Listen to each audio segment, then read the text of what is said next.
Olá, seja bem-vindo a mais um Conexão Legislativa. No Conexão Legislativa de hoje, vamos falar das mudanças do assédio moral, tanto no ambiente corporativo quanto no teletrabalho, também envolvendo o setor público. Eu recebo aqui na Rede Alesp o advogado André Costa. Seja bem-vindo a esse Conexão Legislativa, tudo bem?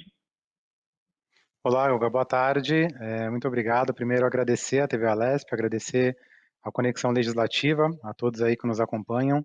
É sempre um prazer poder estar aí discutindo e conversando com vocês. Agora, André, é importante a gente analisar, né, quais as mudanças que nós sofremos nesta pandemia em relação ao assédio moral. Vamos começar pelo mercado corporativo. Sim, eu acho que o básico e à frente da minha consultoria, que eu costumo sempre falar nos treinamentos e palestras que eu ministro, é conseguir entender um pouquinho o que é o assédio moral. E eu vejo que isso ainda é um tabu muito significativo no mundo corporativo, não só no Brasil, mas como no mundo. Eu percebo que existem algumas situações que os funcionários e as pessoas de maneira geral tendem a acionar o canal de ética das companhias e reclamar, apontando para casos de assédio moral. E tem situações que chegam a ser até curiosas. Às vezes o funcionário vai no canal de ética da empresa e fala assim: olha, eu sofri assédio moral. Meu líder me chamou no dia da avaliação de desempenho e falou que meu desempenho não estava bom. E a denúncia dela é basicamente isso. Então, tem situações que são cotidianas do dia a dia e as pessoas entendem como assédio moral, e tem situações que são assédio moral e as pessoas não conseguem ter essa visibilidade. Então, eu já cheguei em ambientes de trabalho que o líder tratava as pessoas aos gritos, xingamentos, ofensas, até arremessava objetos de escritório na direção das pessoas. E as pessoas não fizeram nenhuma denúncia por assédio moral. Isso foi identificado de maneira colateral. E quando eu conversei com elas, elas me disseram: olha, mas faz mais de 20 anos que isso é assim. Então, não sabia que era errado. Então, acho que o primeiro ponto é entender, Guga, que o assédio moral ele consiste ali num princípio de perseguição, numa conduta indevida e numa conduta focada. Então, aquele funcionário tem um ímpeto de constranger o outro ali para que ele saia do ambiente de trabalho. Acho que o primeiro ponto é conseguir descolar isso de situações cotidianas no ambiente corporativo. Eu vejo que as pessoas hoje têm muita dificuldade de fazê-lo, né? Exato, exato. É muito interessante, né, essas transformações, né? A gente vê que há um ano atrás, por exemplo, era normal uma atividade de escritório, muita gente, muita aglomeração, e hoje os gestores veem aí como uma forma real, né, de até corte de custos, um redesenho nessa situação, né? Você acha que isso veio para ficar? Eu acredito como todas as outras áreas aí do universo corporativo, não só do segmento de compliance e até jurídico, essa pandemia ela trouxe algumas mudanças que vieram para ficar.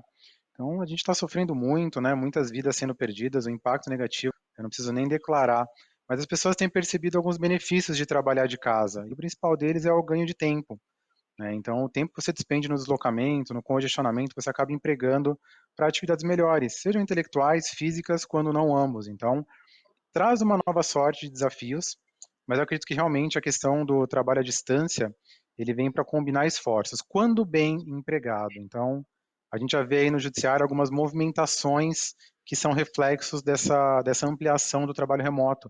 Poxa, minha conta de energia, minha conta de água aumentou muito, minha conta de internet eu tive que contratar um pacote maior porque eu estou trabalhando. E aí, quem vai pagar isso? Então, é preciso ficar atento aos reflexos, mas eu acho que essa mudança realmente veio para ficar. Agora, doutor, para a gente fazer uma abordagem bem didática para o nosso telespectador, como é caracterizado o assédio moral?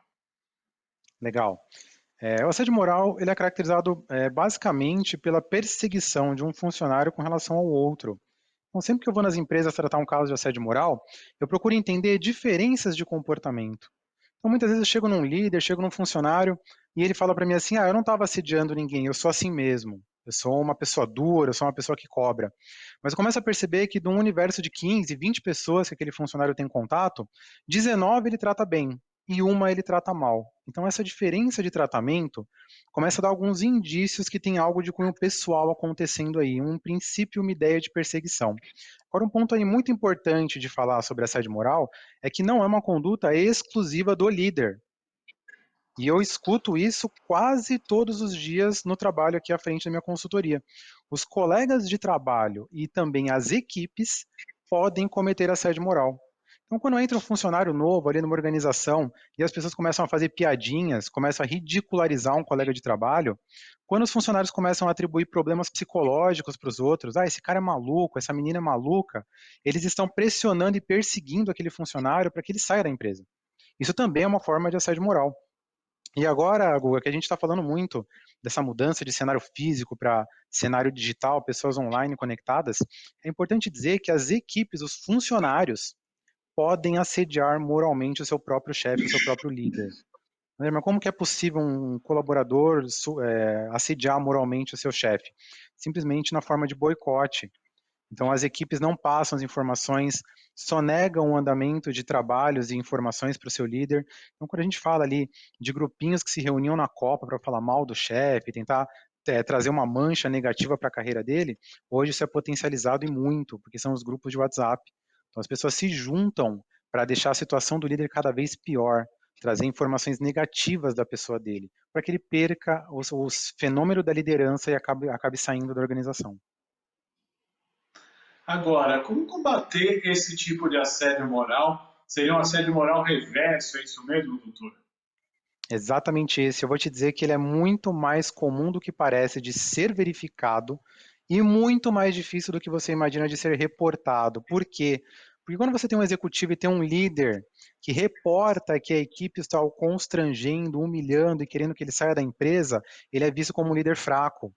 Ele é visto como um líder que não dá conta da área. E ele acha que se ele fizer isso, ele vai ser demitido. Mas é preciso saber identificar situações de problemas de relacionamento pela liderança e situações de assédio moral. Eu fiz um trabalho faz um ano e meio atrás que os funcionários todos combinaram e ninguém foi na festa de fim de ano da empresa. Então, tinha vários gerentes, cada gerente falava sobre as metas e resultados da sua área, e um dos gerentes fez todo o planejamento do que falar e o que discursar e não conseguiu falar e apresentar, porque sua equipe não estava lá. Então perceba que isso não está diretamente ligado ali com o fenômeno da liderança. Isso é uma mensagem clara, né? Os funcionários se uniram para tirar aquele chefe da organização. Então é importante observar esses sinais para que ele possa ser combatido de maneira eficiente. Entendo. Agora, em tempos de pandemia, se faz esse assédio moral? Porque, assim, por exemplo, as grandes corporações estão com seus funcionários em home office. Como caracterizar um assédio moral em tempos de pandemia? Exatamente. Isso é um movimento bastante interessante. Quando a gente fala de mudança do ambiente físico para esse ambiente digital de home office, ele foi feito primeiro sem grande estrutura e segundo sem grande planejamento. E os motivos a gente não precisa nem debruçar aqui, porque está no noticiário, está no dia a dia, a gente está enfrentando aí essa batalha duríssima e estamos vendo aí o porquê dessas movimentações. Acredito que houveram muitas flexibilizações no compliance organizacional por conta desse home office compulsório e emergente, e eu vi dois pontos aí bastante significativos. O primeiro deles é o mau uso da informação corporativa. Então, no ano de 2020, agora na chegada desse ano de 2021, eu perdi a conta de quantas vezes os funcionários pegaram dados da empresa e, através desses dados, começaram a tentar ter algum benefício, algum movimento pessoal. André, como assim? Eu dou exemplo, porque exemplos tem aos montes. Vários casos ao longo de 2020 de funcionários que pegaram o contato das mulheres da empresa através do grupo de WhatsApp corporativo ou da intranet ou de um servidor da empresa e foram procurar a menina no Instagram. A menina foi procurar o funcionário no Instagram e aí o gerente começou a curtir as fotos da funcionária de biquíni. A menina começou a fazer perguntas e comentários para o colega de trabalho que é casado. Então, as empresas têm tido uma dificuldade muito grande em como controlar essas informações. Os funcionários têm usado isso de maneira indevida em muitos casos, tá? Agora é interessante esse assunto que você abordou. Quer dizer, de repente, você não pode ter essa relação com o colaborador só por si só, você seguir no Instagram, curtir uma foto isso já pode caracterizar um assédio moral? Isso é interessante, Hugo. Os limites do assédio, eles são muitas vezes nebulosos. Eu costumo dizer que o assédio está caracterizado pelo constrangimento. E o constrangimento vem com a ciência clara e inequívoca que aquilo não está bom. Então, tem muitos funcionários que pegam o contato do colega, adicionam no Instagram, adicionam no Facebook. Eu tenho colegas do mundo corporativo que me acham no chess.com, a gente joga uma partida, isso é comum. Mas o que gera um estremecimento, o que gera um princípio de assédio propriamente dito, é quando há um constrangimento, quando o colega, ou quando o líder, ou quando o funcionário diz, olha, não é por aí, isso não está bom. E mesmo assim a pessoa vai adiante. Agora, nós tivemos até uma mudança legislativa, que é o crime de perseguição digital. Então, foi inserido no Código Penal, né? É absolutamente diferente você ter um funcionário que consegue o contato de um colega e adiciona no Instagram, conversa uma ou duas vezes, e um funcionário que consegue o contato de uma menina e consegue curtir 128 fotos em um dia, em todas as fotos ela está de biquíni. Então você percebe que aí tem uma intenção diferente acontecendo, e aí tem um constrangimento contido na conduta. Então acho bem interessante esse questionamento do assédio, o que é e o que não é. Eu costumo dizer que o constrangimento é a tônica do discurso. Você disse que não estava bom?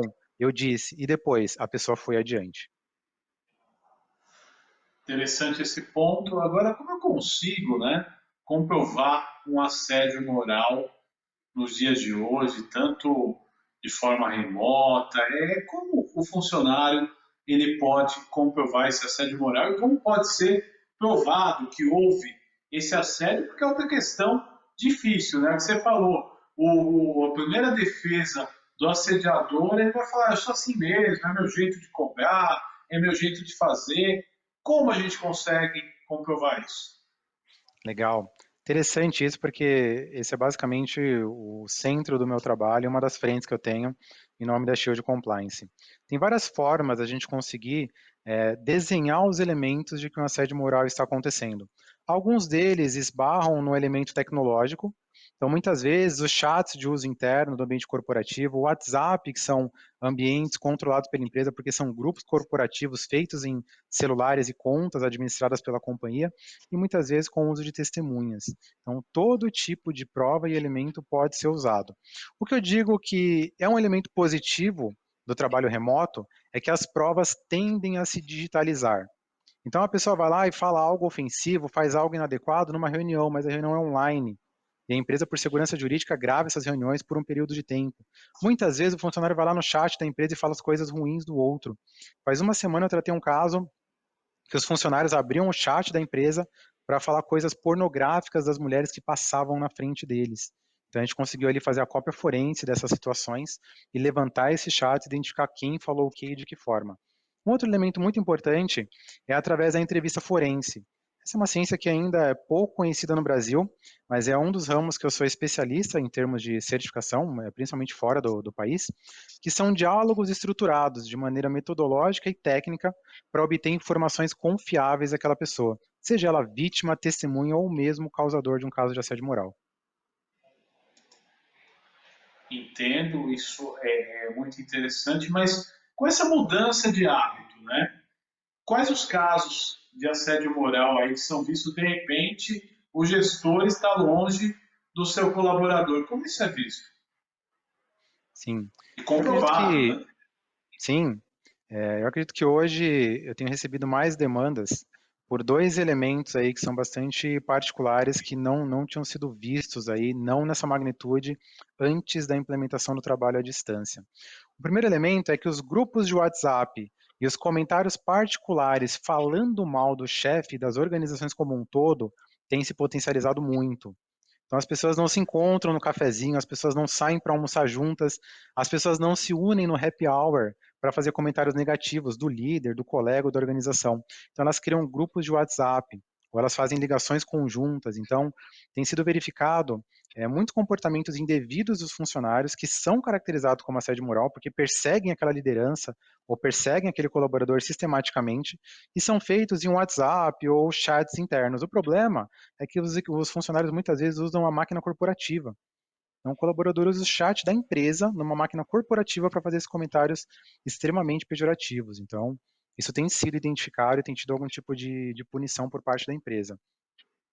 Segundo elemento bastante importante também, Guga, que aí eu quero chamar muita atenção nesse cenário de trabalho à distância, é que eu tenho observado com uma frequência muito significativa que existem casos de assédio moral que o assediador ou os assediadores simplesmente não fazem nada. Isso é muito interessante, eu comecei a ver com muita cautela quando isso começou a aparecer aqui, conforme demandas na minha empresa, que as pessoas no cenário digital, elas tendem a excluir completamente a pessoa com um assédio moral que faz ela sumir da companhia. Então, o funcionário ele deixa de ser convidado para as reuniões online. Quando ele entra na reunião online, ninguém dá voz de palavra para ele. As pessoas não convidam ele para os happy hours virtuais.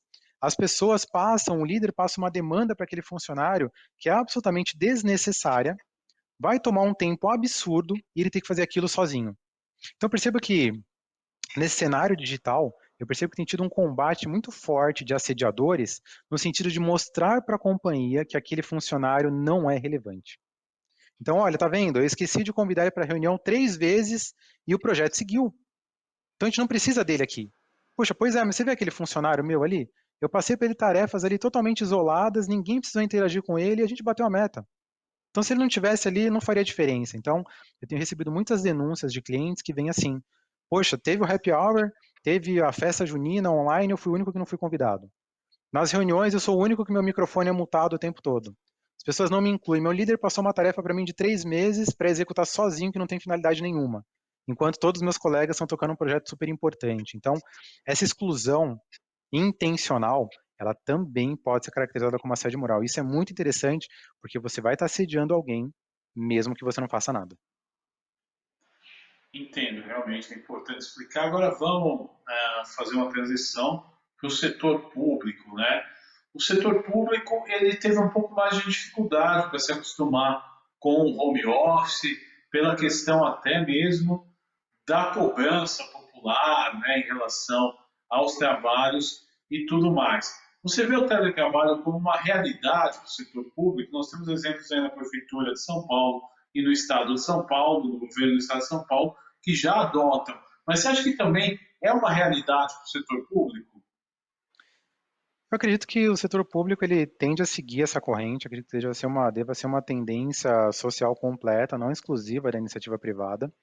Mas eu entendo que, primeiro, o setor público tem uma certa visão diferente, e segundo, ele tem desafios mais complexos em alguns momentos e algumas oportunidades. Então, o primeiro ponto é a visão de que o funcionalismo público não funciona, que ele vem simplesmente para trazer uma burocracia desnecessária. Eu entendo que existem alguns desafios no setor público do ponto de vista de ter uma burocracia ou ter um processo mais moroso, mas eu entendo que algumas situações exigem um cuidado adicional. Então, além de trabalhar na área de compliance, trabalhar na parte de análise de demandas e denúncias gerais de clientes, eu também atuo como advogado. E eu posso trazer um exemplo muito clássico, que são as audiências online. Então, hoje nós estamos fazendo audiências de maneira virtual. E isso tem gerado alguns tipos de arestas muito significativas que podem impactar negativamente no curso de um processo. Então, eu já vi casos de estar uma testemunha aqui falando e o advogado da parte do lado de lá do monitor com papéis, com um monitor, mostrando para ela o que ela tinha que falar, a ordem, a maneira que ela ia se expressar. Também já vi várias pessoas gravarem de maneira não autorizada uma audiência, envolver um menor, envolver uma informação com sigilo de justiça e soltar isso nas redes sociais. Então, também vemos coisas positivas, que são juízes cometendo abuso de poder, e aí isso é identificado e é colocado de maneira pública. Olha aqui, esse não é o caminho. Mas existem desafios adicionais, né? Alguns deles pela própria natureza do serviço e outros pela visão das pessoas. Então, poxa, cadê o funcionário público? Ah, está em casa. Pois é, não faz nada mesmo. Então, tem essa visão negativa e errada, porque não é porque está em casa que não está produzindo. Nós, do ambiente privado, somos exemplos vivos disso. O tempo que eu demandava num trânsito, o tempo que eu demandava num congestionamento ou um deslocamento, eu posso fazer mais um MBA, eu posso fazer uma atividade física, eu posso estudar algo diferente, ter um hobby novo. Então, o funcionalismo público não foge a essa regra, mas o estigma ainda é uma realidade. Entendo, doutor. Agora, um outro ponto importante, né, é como o funcionário de uma empresa deve agir no caso de ser vítima de assédio moral. Quais são os conselhos que o senhor dá?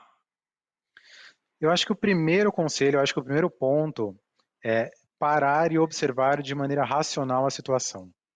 Então, a maioria das denúncias que eu recebo de clientes, elas vêm totalmente carregadas do ponto de vista emocional. E aí, é preciso entender se aquela conduta indevida que ocorreu ali foi um desentendimento pontual, foi uma cobrança de um líder ou foi um caso de assédio moral. Então, eu dou até um exemplo claro para você de uma situação que aconteceu comigo ao longo da minha trajetória aí de mais de 10 anos lidando com isso. Uma vez eu estava em uma consultoria, eu era um funcionário de uma consultoria e eu trabalhava com um líder que tinha um comportamento extremamente adequado, extremamente positivo com todos os funcionários.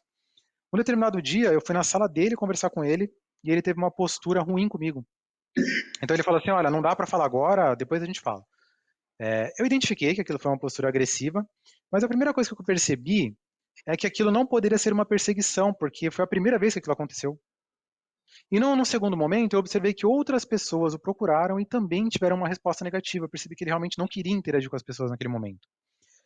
Eu me recordo que naquele mesmo dia, quase no final do expediente, a gente sentou na copa, se encontrou e a gente estava tomando um café ali de maneira despretensiosa. E aí eu puxei assunto com ele. Falei, olha, como é que estão as coisas aí, né? Eu sou professor, tenho uma aula daqui a pouco. Ele falou para mim assim, poxa, cara, nem te conto. Eu fiz um exame ontem e o médico pediu para eu refazer alguns exames. E um deles é um exame que meu pai fez e descobriu um câncer muito grave. E eu tenho um filho pequeno, então eu nem sei agora o que que eu faço. Se eu refaço o exame sem contar para minha esposa, se eu conto. Então, o que eu quero dizer com isso? Eu quero dizer que desentendimentos no trabalho, eles vão acontecer. Eu não estou tirando a importância de você relatar se você for maltratado na empresa, ninguém merece isso. O que eu digo é que é preciso analisar de maneira muito imparcial se aquele desentendimento também se reverte com um viés de perseguição, de constância, de algo que está sendo feito para você sair da organização, ou se foi eventualmente um desentendimento ali naquele momento. Ainda que seja um desentendimento, você pode reportar. Você pode ir no canal de denúncia da empresa e falar: olha, hoje meu líder gritou comigo, me xingou, foi só essa vez, mas não foi legal. Ok. Mas são condutas diferentes para a gente ter um tratamento mais adequado de maneira adequada. André, você tocou num ponto interessante, né? Como diferenciar se eu estou sendo assediado ou se realmente é um desentendimento de trabalho? Eu acho que isso é uma dúvida que fica no nosso telespectador. Isso é muito interessante também, porque eu diria que a diferença não é só um desentendimento ou um assédio. Eu diria que essa diferença também pode vir em casos de gestores que não têm uma certa maturidade e bagagem para o próprio cargo de liderança. Então, tem vezes que eu vou nas empresas e as pessoas falam para mim: poxa, meu líder é um ótimo líder, menos quando eu tenho que entregar uma meta ou um resultado. Porque aí ele é agressivo, grita, ofende, trata de maneira extremamente negativa. Mas quando aquela pressão, aquela meta, aquela cobrança não se apresenta, ele tem um comportamento adequado com todos. Então perceba que eu não venho aqui dizer que se não é assédio moral, está tudo bem. Mas eu acho importante conseguir diferenciar esses conceitos. Então, um líder que cobra de maneira dura e excessiva para ter a melhor entrega de resultado, ele não quer necessariamente constranger e humilhar a pessoa para ela sair da empresa, mas ele não tem uma maturidade para gerenciar as pressões da própria posição dele. Isso a gente costuma chamar muito de efeito cascata. Então, a pressão que ele recebe, ele descarrega na equipe de maneira não apropriada. Muitas vezes, você não precisa movimentar o profissional ou demiti-lo. Muitas vezes, você precisa treinar e orientar. Outras vezes, nós temos o desentendimento pontual. As pessoas simplesmente tiveram uma discussão naquele dia e naquele momento. O que eu digo que caracteriza o assédio moral é uma conduta mais focada e constante. E ela se mostra em diferença com relação ao ambiente e os demais colaboradores da empresa. Então, poxa, tem 20 funcionários naquela área, o líder trata 19 sempre bem, e aquele um ele trata sempre mal. Então, quando você vê essa diferença de tratamento, de maneira que uma pessoa é sempre vista de maneira negativa e os outros não, e é sempre ela e é o tempo todo, isso dá um indício muito forte que pode ser um caso de assédio moral, pela diferença de tratamento e pela constância. Legal. Agora eu quero para a gente encerrar nosso programa que você deixe algumas dicas para quem está nos assistindo e sofre desse problema no dia a dia do trabalho.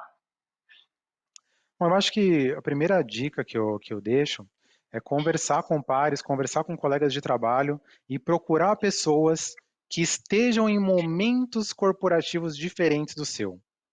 Então, eu escuto muito isso, eu vejo muito esse vício no ambiente de trabalho. pessoa está lá há 10, 15 anos na empresa, sofre assédio moral há muitos anos e conversa com os colegas, mas os colegas estão há tanto tempo quanto ela ou mais. Isso é algo ruim, porque as pessoas tendem a ficar viciadas em ver aquela conduta como se fosse algo normal, ou pelo menos vê-la de maneira menos grave. Então, converse com pessoas novas, converse com pessoas que entraram na empresa muitos anos depois de você, converse com pessoas de outras áreas. Então, eu já tratei casos de assédio moral que foram muito interessantes. A pessoa falou, poxa, eu falei com as pessoas da minha área, eu reclamei, todo mundo falou que o chefe era assim mesmo, até que um dia eu não aguentei e conversei com a moça do refeitório. Eu falei com a moça do refeitório que entrou faz 20 dias. Ela falou pra mim, poxa, mas eu ia falar mesmo que eu nunca vi uma pessoa ser tão maltratada igual você foi por esse cara. Então perceba que é uma visão diferente. Então, primeiro ponto, converse com as pessoas, entenda o que os demais estão vendo daquela conduta e daquele comportamento que você está sofrendo.